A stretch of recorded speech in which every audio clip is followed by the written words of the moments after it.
Hi, my name is Jamie McLean and welcome to my series of videos on product management. In this first sequence of videos, we'll be talking about innovation techniques. So in the last video, we looked at problem-solving techniques. We looked at problem-solving as innovation. We looked at TRIZ, we looked at KT, FMEA, FTA and other techniques, and when innovation isn't problem-solving. So following on from that last point, this time I'm going to talk about customer-focused techniques. And again, this is just touching on these techniques. I recommend you go and research for yourself. So the first one is design thinking.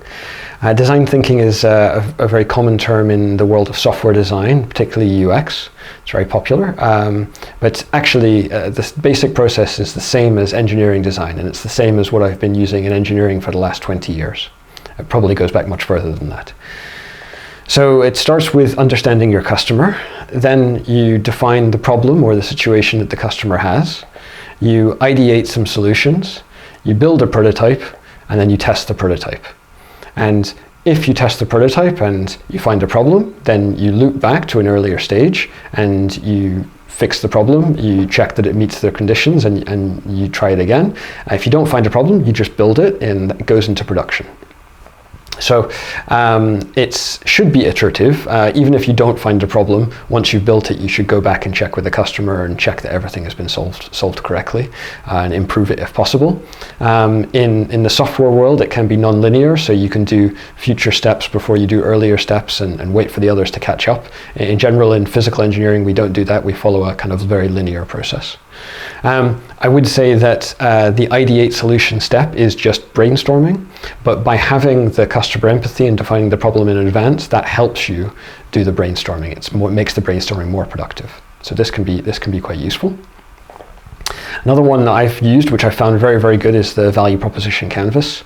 It's created by Dr. Osterwalder. Can be found at Strategizer.com, his company. I can't show you the details because it's copyrighted, but it's very, very simple, and that makes it very powerful.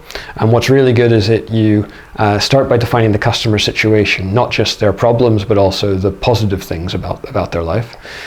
You brainstorm some solutions, and again, not just fixing problems, but bringing positive benefits.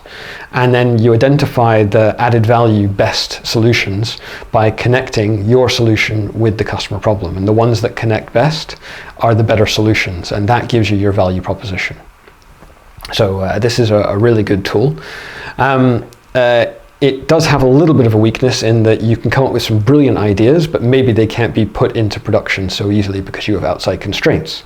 So in the situations where you have outside constraints, you may be better off using the business model canvas, also by the same doctor, also at the same website.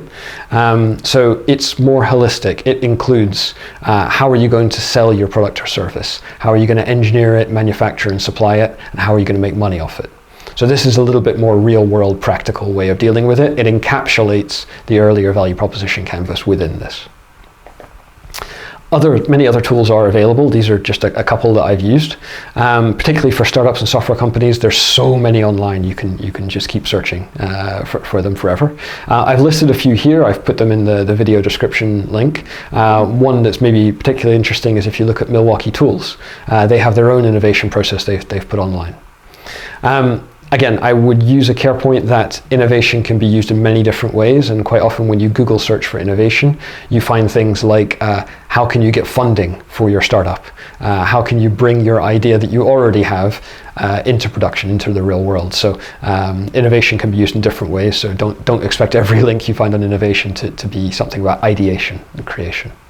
And I'm interested to know if you have any recommendations. These are just a few of the tools I've used, but obviously there's thousands out there, and I always want to learn more.